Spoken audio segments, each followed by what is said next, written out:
Salve, salve turma! Felipe Rocha por aqui. A partir de agora a gente começa a imergir na nossa jornada do milhão da Web3. E se você quiser entender melhor o que é essa jornada, eu te convido a participar do nosso canal Telegram escaneando esse QR Code que está aqui ao meu lado ou no link que está fixado aqui na descrição. Você vai ter acesso lá ao nosso canal e você vai conseguir pegar mais informações específicas sobre esse nosso projeto que tem realmente o objetivo de conseguir construir uma carteira somente voltada para ativos de fato com foco na Web3 e que são extremamente promissores para o próximo ciclo. Nesse vídeo aqui a gente vai falar sobre a DIDX, uma corretora descentralizada que roda sobre o ecossistema Ethereum. Aliás, ela começou inicialmente rodando sobre o ecossistema Ethereum, só que essa corretora viu que os pesos da taxa de gás, né, os pesos das taxas do Ethereum acabavam trazendo uma certa, não somente lentidão, mas principalmente acabava desgastando muito o trader, até porque as taxas eram muito caras. Desde então, essa corretora descentralizada, ela começa a rodar como uma segunda camada sobre o Ethereum, utilizando, né, a Starkware. Então, a gente vai explicar, será que de fato esse aqui é um ativo extremamente promissor para o próximo ciclo de mercado? Antes, é claro, de te entregar esse conteúdo, eu vou pedir para que você deixe o like nesse vídeo, se inscreva no nosso canal e, claro, vem participar do nosso canal no Telegram, lá você vai ter a oportunidade de aprender muito mais. Fazer também aqui o convitezinho rapidão para que você venha para o nosso Instagram, no @FelipeRochaTV. Eu sempre abro uma caixinha de perguntas por lá, onde fica muito mais fácil você tirar suas dúvidas, principalmente dúvidas mais pontuais que você tiver. Beleza? Então, vê se já deixou o like, já está inscrito no nosso canal, ativa o sininho das notificações para que você possa sempre ficar por dentro de ativos como esse. Pois muito bem, pessoal, deixa aqui nossa advertência de responsabilidade e te dizer que o nosso maior objetivo aqui neste conteúdo é te passar informação. Por isso, antes de tomar qualquer consideração de compra ou venda, óbvio, faça sempre o seu próprio estudo. Bom, DIDX, né? Ela é uma corretora descentralizada, só que o funcionamento dessa corretora, ela é um pouco diferente de, por exemplo, corretoras como a gente conhece, tipo a PancakeSwap ou a Uniswap. Qual é o diferencial? Além de você ter a possibilidade de fazer negociação, né, no mercado spot, no mercado à vista, você pode fazer negociações em mercados futuros com essa corretora. Agora a questão é, será que o token dessa corretora vale realmente? Será que seria um ativo interessante para eu holdar? E se eu holdasse um protocolo como esse, ele poderia me trazer de fato excelentes retornos? A gente vai pontuar isso a partir de agora, mas primeiro vamos para os dados de mercado para a gente entender um pouco mais sobre esse protocolo. A DIDX, ela tem hoje uma capitalização de 134 milhões de dólares, valendo aproximadamente 2 dólares por token. Ponto muito importante que a gente precisa considerar, esse token ele foi lançado há aproximadamente um ano, em setembro ali do ano passado. Depois que ele foi lançado ali uma média de 10 dólares, ele deu uma certa derretida, ele explode, vai até um topo histórico de 26 dólares e 40 centavos e realiza bastante, de forma significativa, desde então. Bom, 134 milhões de dólares no seu valor circulante, obviamente é um valor que eu posso considerar como uma oportunidade, porque um market cap com apenas esse valor nos indica que esse ativo teria, por exemplo, o potencial de fazer 1000%, porque para um protocolo como esse, em um ciclo de alta, chegar, por exemplo, a 1 bilhão de dólares, não deve ser tão difícil. Contudo, detalhes que nós precisamos observar é principalmente isso aqui. São apenas 6,5% dos tokens em circulação, né? 65 milhões e meio de tokens no circulante, podendo chegar a 1 bilhão de tokens. Já para te antecipar, esses tokens serão distribuídos ao longo de 5 anos do lançamento do projeto. Então, se considerarmos que o ativo foi lançado, óbvio, em setembro do ano passado, nós temos aí, então, a partir desse momento, pouco menos de 4 anos pela frente até atingirmos 100% do supply dentro do circulante. Bom, esse token ele é um token utilizado como tanto uma proposta de governança, ou seja, você utiliza para participar de votações do conselho que desenvolve, né, esse projeto, essa essa corretora descentralizada, do mesmo jeito que você também tem utilidade dentro da corretora, e a gente vai explicar isso aqui para vocês dentro do próprio white paper. Mas um outro ponto que eu preciso destacar aqui. Pô, Felipe, qual é a diferença de uma corretora descentralizada e uma corretora centralizada? Pô, porque eu deixaria de, por exemplo, utilizar a Binance para utilizar uma DIDX? Quais seriam os benefícios disso?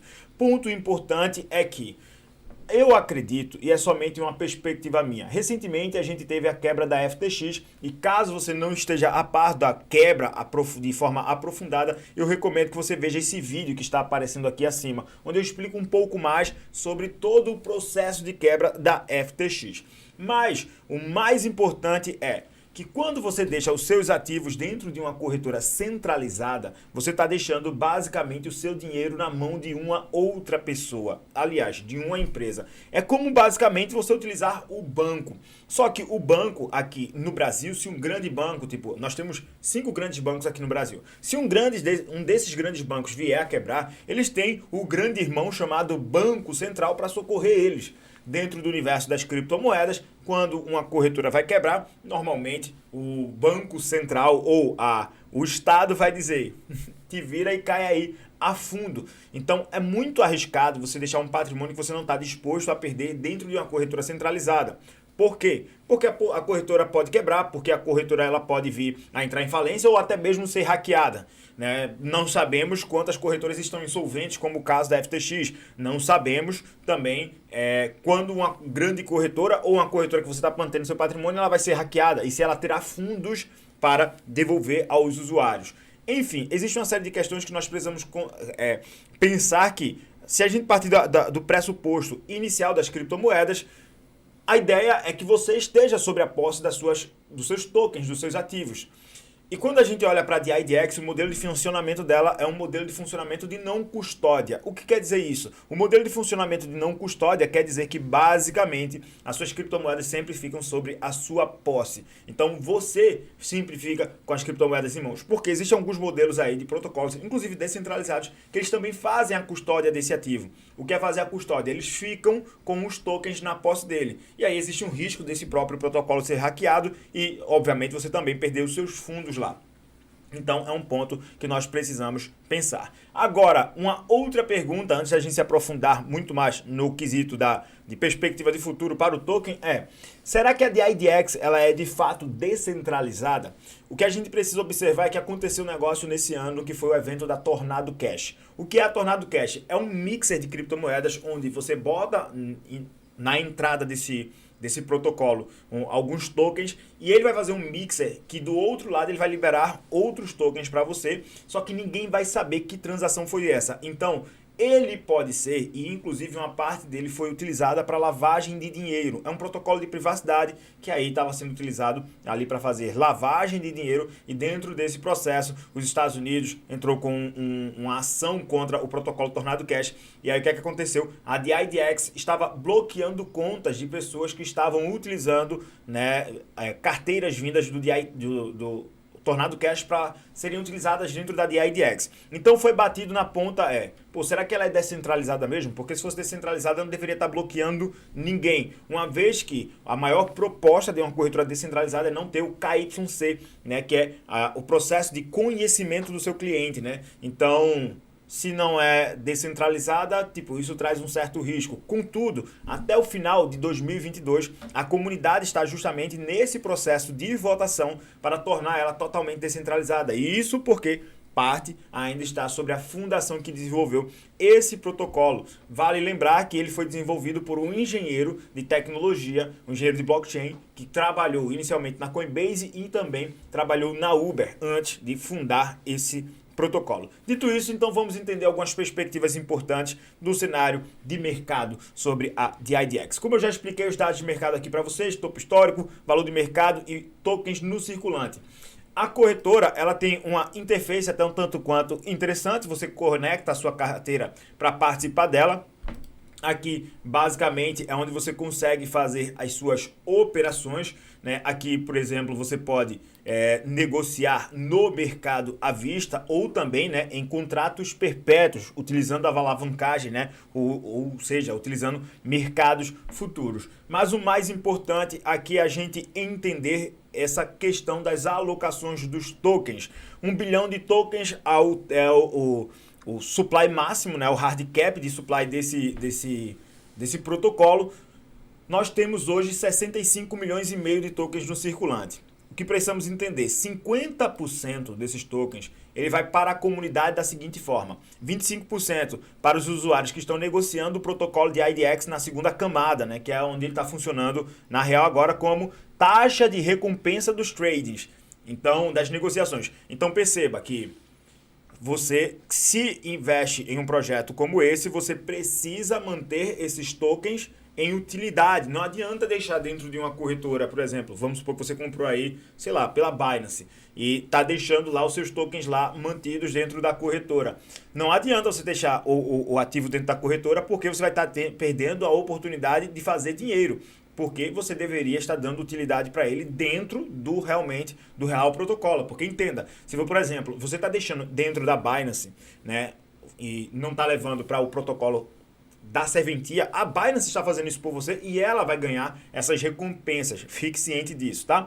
Então, ciente dessa informação, outros pontos que nós precisamos observar, né? 25% aí vai para as recompensas, né, do token. 7,5%, 75 milhões de tokens, vai para usuários anteriores que concluíram determinados marcos de negociação no protocolo de IDX. Então, vai como uma recompensa retroativa para os usuários, né? Isso aí é já para quem também está utilizando a corretora. Outros 7,5%, mais 75 milhões de tokens, vai para provedores de liquidez com base em uma fórmula de recompensa e uma combinação de tempo de atividade, profundidade bilateral, spread de compra e venda e o número de mercados suportados. Ou seja, se você está provendo liquidez, vamos supor que tu tem ali tokens de USDC, tu tem tokens de, sei lá, de Ethereum, tem uns 10 tokens diferentes, 10 criptomoedas diferentes. Você pode levar para esse protocolo, colocar, abre aspas, ele em staking, ou seja, você vai estar sendo um formador de mercado, você vai estar provendo liquidez para um determinado mercado e você vai receber recompensas por isso. Essas recompensas serão pagas a você em DIDX. E aí, conforme o maior tempo e conforme maior as taxas de negociação, por exemplo, conforme, vamos supor que a gente tem um boom do mercado, os valores dos ativos eles vão ficar muito mais caros. As taxas de recompensa, em proporção, elas vão continuar sendo as mesmas, só que os valores pelos ativos terem subido vai estar obviamente mais alto, então as suas recompensas nesse caso serão melhores. Consegue entender isso, né? Bom, segundo o terceiro ponto, né, 5% ali vai para a tesouraria, para um tesouro comunitário, que obviamente essa tesouraria é para o cuidar do próprio protocolo e inclusive só pode ser utilizado esses fundos, né, com base na própria votação. Uma parte também vai para usuários apostando, né? Esse apostando é o stake, né? Prendendo o USDC em um pool de staking de liquidez, né? Quase parecido com a recompensa acima. E aqui tem algumas outras distribuições, 27,7% para ex-investidores, ou seja, para quem investiu no projeto, 15,27% para fundadores, funcionários, assessores e consultores da DIDX Trading ou da fundação e 7% para futuros funcionários e consultores da DIDX Trading ou da DIDX Foundation. Pontos que nós precisamos observar. Aqui nós temos um consolidado de 50%. Basicamente aqui entram 50% também. E por que nós precisamos ficar atentos a esse número? Porque é um número considerável de tokens, né? 277 milhões mais 152, né? Dá ali cerca de 430 milhões de tokens, mais 70 milhões, né? 500 milhões de tokens, a metade da alocação total para essas distribuições aqui. Como essas distribuições elas vão acontecer no decorrer do tempo, né? Como acontece essa questão da distribuição. Para o fator tempo é muito importante a gente perceber. Aqui embaixo, né, vou deixar aqui inclusive o white paper para que você possa ter acesso e pegar mais informações detalhadas. Mas perceba o seguinte aqui. Temos uma alocação, e deixa eu até tirar a minha imagem e colocar aqui para cima. Perceba o seguinte, né? A partir do ano 1, né, que basicamente foi batido agora, nós teríamos aí quase 5% de tokens no circulante, é mais ou menos a média que nós estamos chegando agora. A gente vai chegar a aproximadamente, a gente vai ter em 1 ano e meio, ou seja, se em setembro foi lançado de 2021, aproximadamente fevereiro para março do ano que vem, nós teremos já um aumento considerável para quase 25% desses tokens dentro do circulante. Tá? E depois disso, né, para o segundo ano, nós devemos chegar a quase uma média de 50% desses tokens no circulante. Então, esses próximos seria aí em torno de um ano para frente, né, basicamente, né, considerando setembro do ano que vem, nós teremos um acréscimo relativamente forte de tokens. E é claro que esse acréscimo de tokens que nós teremos dentro do mercado, ela vai impactar diretamente nesse aqui, tá? Que é o valor de mercado do ativo, né, o quanto esse protocolo ele está valendo, né? O market cap ele continua, mas o valor por token, nós precisamos ficar atentos a esse ponto, tá? Então, temos aí 65 milhões e meio de dólares 65 milhões e meio de tokens no circulante e nós temos 2 dólares por token. Supondo aí que haja um acréscimo tão significativo, provavelmente, e óbvio que o market cap ele não será mantido, o market cap ele deve flutuar nesse fator tempo, provavelmente teremos aqui uma inflação que vai impactar diretamente no preço. Quer dizer que esse ativo não seja interessante? Quer dizer que esse ativo terá inflação significativa aí no decorrer dos próximos 2 anos. Mas antes de trazer as minhas considerações sobre isso, vamos aqui também explicar alguns detalhes importantes. 75% em 4 anos, basicamente, dentro de 4 anos nós chegaríamos a 75%, dentro de 5 anos poderíamos estar chegando a uma média de 100% dos tokens no circulante. Contudo, o que é que nós precisamos entender é que durante todo esse fator tempo, nós temos liquidez sendo fornecida, ou seja, temos tokens presos dentro dos protocolos, nós temos a tesouraria da comunidade que pega ali uma parte considerável de tokens também para o que sai do circulante, e nós temos os tokens que ainda ficarão sendo utilizados como recompensa dentro dos pools. Então temos, apesar de os números da inflação dentro de 5 anos jogar os 100%, esses 100% eles não vão vir para o mercado, né? Eles vão levar um tempo considerável. E aí, será que valeria a pena investir nesse projeto a partir de agora? Sendo muito sincero, o projeto em si, ele é um projeto excelente. Ele é um projeto que traz uma proposta muito significativa e eu tenho dito o seguinte, né, que o universo das finanças descentralizadas para o próximo ciclo, ele deve passar aí de aproximadamente $1 trilhão. Vamos dar uma olhada em um ponto importante, né, antes da gente considerar aqui o nosso protocolo de IDX. Ele tem o movimento hoje do universo DeFi é de aproximadamente $41 bilhões, de acordo com os dados do CoinMarketCap. Mas porque a gente tem alguns pontos que a gente tem que ficar de olho, como por exemplo, nós temos Chainlink. Chainlink é um oráculo que trabalha para o DeFi, mas não necessariamente o Chainlink é um DeFi, tá? Temos aqui outros protocolos que estão nessa mesma situação aí do Chainlink, como por exemplo a Phantom. A Phantom ela é uma blockchain, ela também tem um foco muito importante em universo DeFi, mas não quer dizer que a Phantom ela é só DeFi, tá? Mas o universo DeFi ele deve superar mais de $1 trilhão no próximo ciclo e eu acredito que protocolos como o da própria DIDX devem entregar excelentes retornos a partir de então. Pontos para nós observarmos. Quando a gente separa aqui o DIDX, deixa eu até ver se a gente consegue encontrar ele aqui embaixo. DIDX, 25ª posição do ranking do DeFi Llama. O que nós precisamos observar é isso aqui, ó.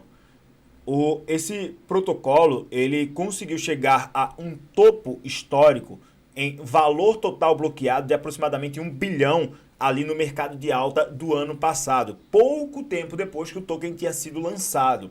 Ele conseguiu manter essa substância até mais ou menos junho desse ano, que é quando a gente tem o mercado desabando de uma forma muito forte. Só que lembra o evento Terra Luna? Quando o Terra Luna quebra, a gente não viu tanto dinheiro sair assim do DIDX, porque Terra Luna ela quebra a partir de maio, e de maio eles saem de 1,03 bilhão de dólares para se comportar ali próximo de 1 bilhão. Agora, a partir de junho é que começa a quebradeira de fato do mercado de uma maneira mais significativa, e temos hoje cerca de 400 milhões de dólares presos dentro do protocolo de IDX. Então, esse total de valor aqui bloqueado e esse comportamento aqui dentro desse DeFi me chama muito a atenção. Uma outra coisa que me chama mais a atenção ainda para esse protocolo é a disparada que ele deu recentemente a respeito da quebra da FTM. Quando a FTM quebra, ela traz uma importante temática para nós que estamos dentro do mundo cripto. Cara, comecem a utilizar o universo DeFi, porque no universo DeFi vocês vão estar muito mais seguros, né, principalmente em protocolos de não custódia, onde você está sempre a posse dos seus tokens. A gente vai ter, na verdade, uma oportunidade muito mais significativa dentro de protocolos assim. E olha só, né, a DIDX, ela bate um fundo na crise FTX, na crise da FTX, de $1,21 e dá uma disparada, onde ela alcança aqui um topo de $2,65, né, superando mais do que os 100% de valorização dentro de, basicamente, do dia 9 de novembro até o topo, que foi no dia 14, né? Temos aí basicamente 6 dias, né, para acontecer tudo isso. Aliás, 5 dias para acontecer tudo isso. Então perceba o quanto é importante a gente estar atento a protocolos como esse. Eu investiria num projeto como esse, num token como esse? Sim, investiria e pretendo investir num projeto como esse. Não tenho, neste exato momento, de IDX agora na carteira. Já fiz alguns trades com de IDX. Contudo, se eu for investir, eu não deixaria dentro de uma corretora, eu levaria justamente para dentro do protocolo para fazer com que esse token gerasse mais dinheiro para mim, e com esse token gerando mais renda para mim, eu teria a possibilidade de rentabilizar muito mais o meu investimento. Principalmente, seja negociando de volta os tokens que eu recebo como recompensa, seja literalmente rodando até bater pontos que eu acredito que devem alcançar. Para o próximo ciclo, acredito que a DIDX ela tem, apesar da inflação dos tokens, né, acredito que deveremos ter aí em torno, para o próximo ciclo, em torno de 20% dos tokens no circulante, 20% dos tokens totais no circulante, entre 20% a 25% é o que eu acredito, tá? Que deveremos ter isso porque teremos ali muitos tokens presos dentro do protocolo, né? Se a gente considerar 25%, dá 250 milhões de tokens. Bom, eu particularmente acredito que esse protocolo tem potencial aí para passar de uns 4 a 5 bilhões de market cap ali para aproximadamente 3 a 4 anos não, né? Vou considerar 2024 e 2025. Final de 2024, começo de 2025, acredito que um protocolo como a DIDX deve estar fazendo um market cap acima de 4 a 5 bilhões. Então vamos projetar aqui um cálculo no número de tokens que nós teríamos ali dentro do circulante com o market cap. Vamos considerar 4 bilhões e meio de dólares, tá? 4 bilhões e meio de dólares divididos aí por, eu vou considerar 25% no circulante, dá 250 milhões de tokens, nós teríamos ali aproximadamente um token valendo $18 por unidade, que já daria um crescimento significativo, né, para um protocolo a partir do ponto em que ele está. Mas lembrando, a minha cogitação pode estar aqui completamente errada e esse ativo sair de 135 milhões no market cap para um market cap de 13 milhões, né? 13 bilhões, perdão, de 13 bilhões. Então isso pode acontecer, não quer dizer necessariamente que vai, são apenas algumas perspectivas. Investindo nesse protocolo, eu não deixaria dentro de corretora, levaria esse protocolo de fato para fazer renda passiva para mim dentro do universo DeFi em sua própria corretora. Agora eu vou perguntar qual a sua opinião sobre DIDX ou se tem algum ativo que você gostaria que a gente analisasse. Peço aí até uma certa desculpa por trazer um vídeo tão extenso, mas o nosso maior objetivo é te passar com clareza toda a informação sobre o protocolo antes de você tomar qualquer decisão de investimento, e eu espero que tenha ficado claro aí para você. Lembrando, lá qualquer dúvida, chega no @FelipeRochaTV ou chega no nosso canal do Telegram escaneando esse QR Code aqui. Que Papai do Céu te abençoe, tamo junto nessa jornada, até porque todos nós estamos aqui no mesmo barco para crescer dentro do mundo cripto. Que Papai do Céu te abençoe demais, multiplique demais o teu patrimônio, faça você ganhar aí muitos satoshis de Bitcoin. Tamo junto e é só o começo.